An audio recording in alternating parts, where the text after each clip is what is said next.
नमस्कार दोस्तों, मैं रुपेश प्रताप सिंह आपका स्वागत करता हूं जीएस क्लासेस में। जैसा कि आप सभी लोग जान रहे हैं, हम लोग वैदिक सभ्यता का अध्ययन कर रहे हैं। वैदिक सभ्यता में हमने ऋग्वेद, सामवेद और यजुर्वेद का अध्ययन कर लिया है। यजुर्वेद का अध्ययन मतलब इनसे आने वाले प्रश्नों का अध्ययन हमने कर लिया है। आज अंतिम अथर्ववेद का अध्ययन करने जा रहे हैं।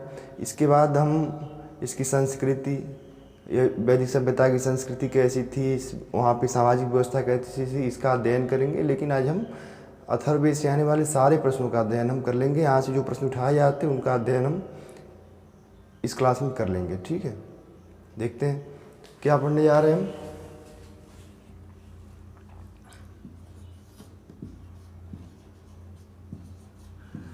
अथर्ववेद, ठीक है। क्या पढ़ने जा रहे हैं? अथर्ववेद से आने वाले प्रश्न, जो महत्वपूर्ण प्रश्न। सबसे पहले तो हम ये जान लेते हैं कि ये सबसे नवीन ग्रंथ है, सबसे नवीन वेद है, सबसे नवीन वेद है, सबसे नया वेद है, नवीन वेद है। सबसे प्राचीन कौन सा था? ऋग्वेद। दूसरा, इसकी रचना जो है किसने की है? अथर्वा ऋषि ने की है।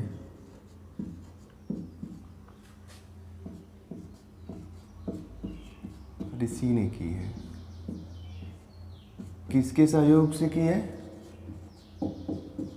अंगिरा ऋषि के सहयोग से की है।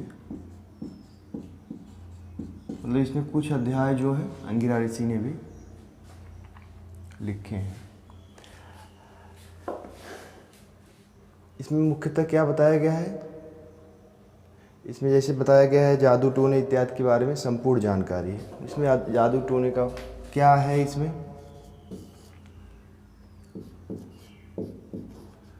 जादू टोना आदि का वर्णन है।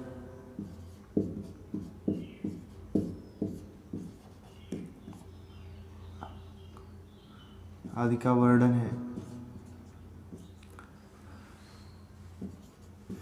इसमें आयुर्वेद की संपूर्ण जानकारी है। आयुर्वेद की संपूर्ण जानकारी प्राप्त होती है।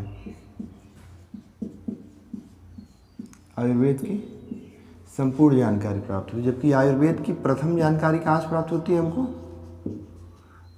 प्रथम जानकारी कहाँ से प्राप्त होती है? ऋग्वेद से। ऋग्वेद से। पांचवा पॉइंट इसमें हम क्या बना सकते हैं? गोत्र की संपूर्ण जानकारी हमको अथर्ववेद से प्राप्त होती है। गोत्र व्यवस्था समझते हैं ना? गोत्र की संपूर्ण जानकारी हमको कहाँ से प्राप्त होती है? अथर्ववेद से प्राप्त होती है।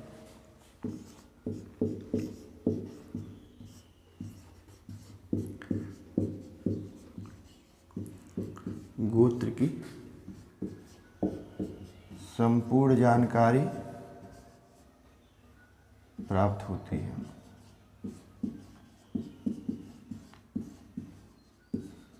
गोत्र की प्रथम जानकारी कहाँ से प्राप्त होती है? ये भी हमको कहाँ से प्राप्त होती है? प्रथम जानकारी ऋग्वेद से ही प्राप्त होती है।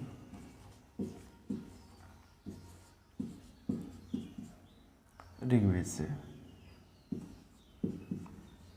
प्राप्त होती है। क्या चीज़ हमने देख लिया? अथर्ववेद को अथर्वा ऋषि ने लिखा था, ऋग्वेद अंगिरा ऋषि के सहयोग से लिखा था। इसमें क्या बताया गया है? जादू टोने इत्यादि के बारे में बताया गया है। इसमें यजुर्वेद की सारी जानकारी प्राप्त होती है। संपूर्ण जानकारी हमको कहाँ से प्राप्त होती है? यजुर्वेद की प्राप्त होती है। इसके साथ साथ हमको लेकिन पहली जानकारी यजुर्वेद की कहाँ प्राप्त होती है? ऋग्वेद में प्राप्त होती है। गोत्र व्यवस्था की जानकारी किससे प्राप्त होती है? संपूर्ण जानकारी अथर्ववेद से प्राप्त होती है। जबकि पहली जानकारी हमको कहाँ से प्राप्त होती है? ऋग्वेद से प्राप्त होती है। अब गोत्र व्यवस्था के बारे में 2 मिनट बात कर लेते हैं। गोत्र व्यवस्था का मतलब ये था कि पहले गुरुकुल चलते थे। गुरुकुल समझते हैं ना? मतलब एक ऋषि होते थे जो अपनी एक शिष्यों की अलग शाखा चलाते थे। मतलब उनके यहाँ जो लोग अध्ययन करते थे वो उनके गोत्र से, मतलब कि वो गोत्र कहाँ से होता, जन्म से नहीं था, वो गोत्र गुरु के हिसाब से चलता था। अगर मान लीजिए किसी ने गौतम ऋषि से ज्ञान प्राप्त किया या शिक्षा दीक्षा ग्रहण की वहाँ से, तो उसका गोत्र क्या हो जाता था, गौतम गोत्र हो जाता था। किसी ने भारद्वाज ऋषि से प्राप्त किया तो उसका गोत्र क्या हो गया, भारद्वाज ऋषि हो गया। अब उसमें व्यवस्था ये थी कि गोत्र में अंतर गोत्रीय शादियाँ होती थी, विवाह अंतर गोत्रीय किए जाते थे। इसलिए चूंकि वो ये माना जाता था कि जो लोग एक गोत्र में शादी, मतलब अगर आपने गौतम ऋषि से आपने ज्ञान प्राप्त किया है और आपका विवाह किसी अन्य ऋषि की शिष्या से हो जाए तो दोनों ऋषियों का ज्ञान उस बच्चे को प्राप्त होगा जो उन दोनों से जन्म लेगा, तो चाहे वो बच्चा जो होगा और ज़्यादा विद्वान होगा। इसलिए अंतर गोत्रीय विवाह की व्यवस्था बनाई गई थी। गोत्र में यही है, मतलब गोत्र किसके हिसाब से चलाए जाते थे, गोत्र गुरुओं के हिसाब से चलाए जाते थे। समझ में बात। ये 5-6 पॉइंट हमने लिखे, इसका आप स्क्रीनशॉट ले लें, फिर उसके बाद हम आगे बताते हैं इसमें अथर्ववेद में क्या क्या है। अथर्ववेद में 20 अध्याय हैं, 731 सूक्तियाँ हैं और 6000 मंत्र हैं। इसको भी हम यही लिख लेते हैं, उसके बाद आप इसका स्क्रीनशॉट लें। अथर्ववेद में क्या है, 20 अध्याय हैं,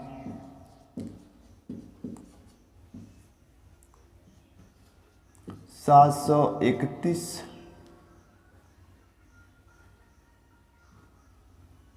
सूक्तियाँ हैं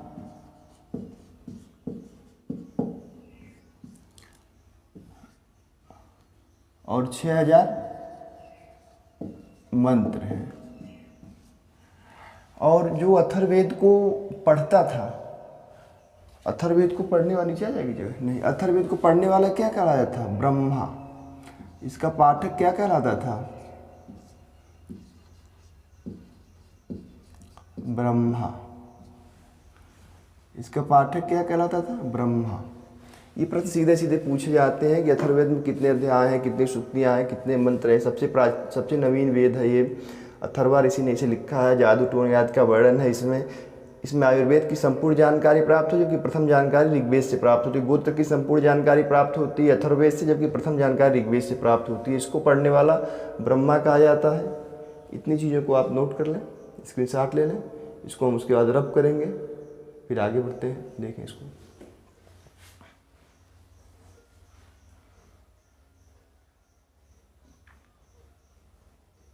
हम आशा करते हैं आपने स्क्रीनशॉट ले लिया होगा। ठीक है,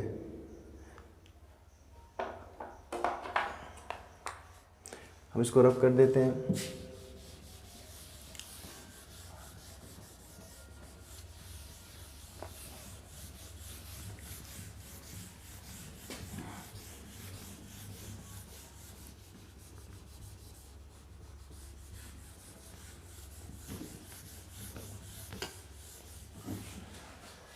अथर्ववेद की 2 शाखा हैं, एक पिपलाद शाखा है, एक शौनक शाखा है।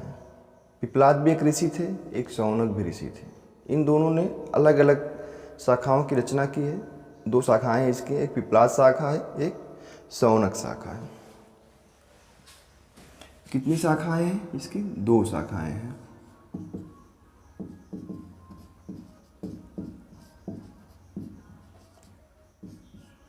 पिपलाद शाखा और दूसरी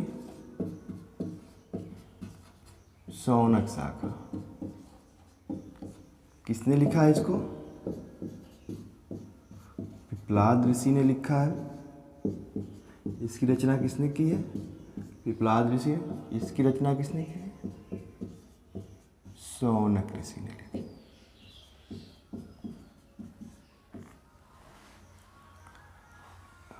इसका एकमात्र ब्राह्मण ग्रंथ है गोपथ ब्राह्मण। गोपथ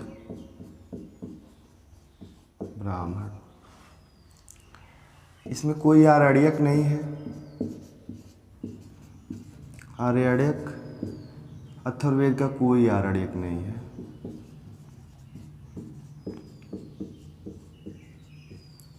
कोई आरण्यक ग्रंथ नहीं है। कोई आरण्यक ग्रंथ नहीं है। इसके उपनिषदों के बारे में थोड़ी जानकारी प्राप्त कर लेते हैं। मुंडकोपनिषद इसका एक महत्वपूर्ण उपनिषद है। मुंडकोपनिषद से ही जो हमारा सूत्रवाक्य है हमारे देश का सत्यमेव जयते लिया गया है। मांडुक्य उपनिषद इसी वेद का उपनिषद है, जो कि जैसा कि हमने कल बताया था कि सबसे छोटा उपनिषद है। सबसे बड़ा उपनिषद कौन सा था? बृहदारण्यक। सबसे छोटा मांडुक्य और मुंडकोपनिषद में आप कोई कन्फ्यूजन नहीं रखेंगे, दोनों अथर्ववेद के ही उपनिषद हैं। मुंडकोपनिषद से सत्यमेव जयते लिया गया है, हमारे देश का जो सूत्रवाक्य है। इसके अलावा मांडुक्य उपनिषद जो है सबसे छोटा उपनिषद है। इतनी चीज़ें हम देख लेते हैं। इसके अलावा इसका एक और उपनिषद जिसका नाम प्रश्न उपनिषद है। क्या नाम है? प्रश्न उपनिषद। सीधे से प्रश्न ये पूछा जा सकता है, उसके बारे में बहुत आपको डिटेल नहीं देखना है। उसमें ये पूछा जा सकता है प्रश्न उपनिषद किस वेद का उपनिषद है। ठीक, इसको हम ही लिख लेते हैं। उपनिषद अथर्ववेद के उपनिषद। 3 उपनिषद हैं।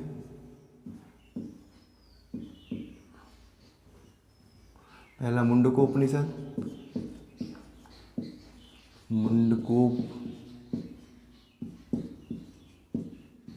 मुंडकोपनिषद, मांडुक्य उपनिषद।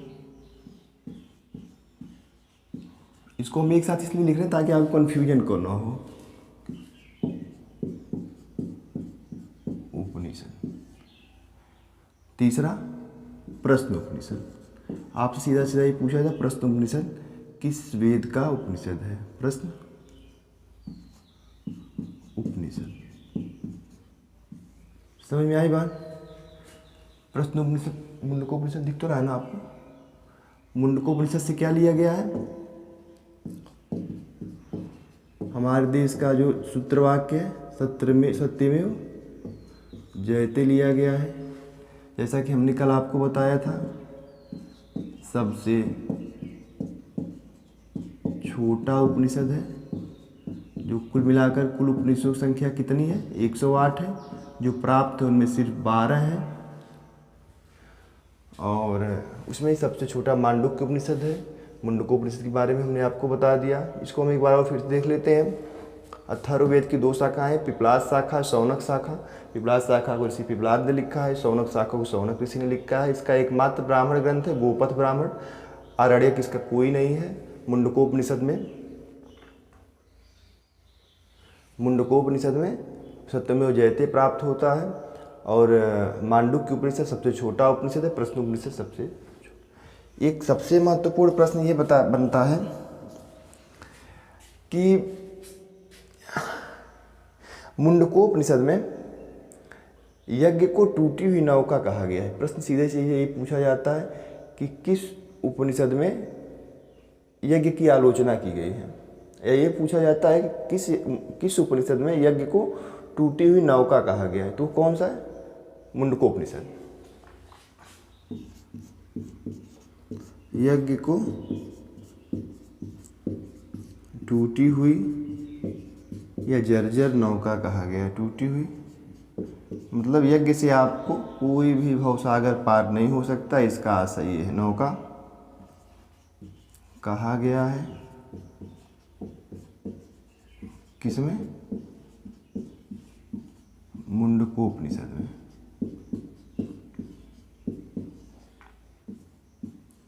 मुंडकोपनिषद में ये प्रश्न बहुत महत्वपूर्ण है, ये पूछा जा सकता है आपसे। आप इसका स्क्रीनशॉट ले लें। इस तरह से हमने अथर्ववेद से आने वाले लगभग सारे प्रश्नों का अध्ययन कर लिया है। सारे प्रश्न यहीं से पूछे जाते हैं, अगर अथर्ववेद से उठाए जाते हैं तो। अगर आपको ये वीडियो पसंद आया हो और अगर ये आपको लगता हो कि इसमें कुछ आपके काम की जानकारी प्राप्त हुई है, तो आप इस वीडियो को लाइक करें, चैनल को सब्सक्राइब करें, अधिक से अधिक शेयर करें। इस तरह की अब आगे हम वैदिक सभ्यता की संस्कृति के बारे में पढ़ेंगे। वैदिक सभ्यता का प्रशासन कैसा था, इसके बारे में जानकारी प्राप्त करेंगे। इस तरह से हमने चारों वेदों से आने वाले प्रश्नों का अध्ययन कर लिया है।